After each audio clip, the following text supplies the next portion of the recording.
relationship between a big Boerboel and a puppy can be both heartwarming and instructive.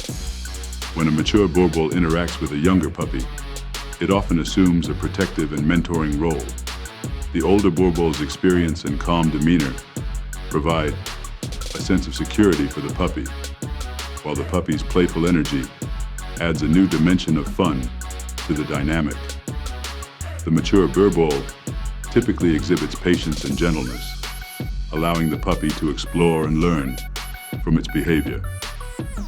This relationship can help the puppy develop social skills and learn important cues about proper behavior and boundaries. The older Boerboel's guidance can be invaluable in shaping the puppy's confidence and understanding of their environment. As the puppy grows, the bond between them often deepens, with the older Boerboel becoming a steadfast friend and companion. Their interactions can range from playful wrestling to calm companionship, providing both dogs with a balanced and fulfilling relationship.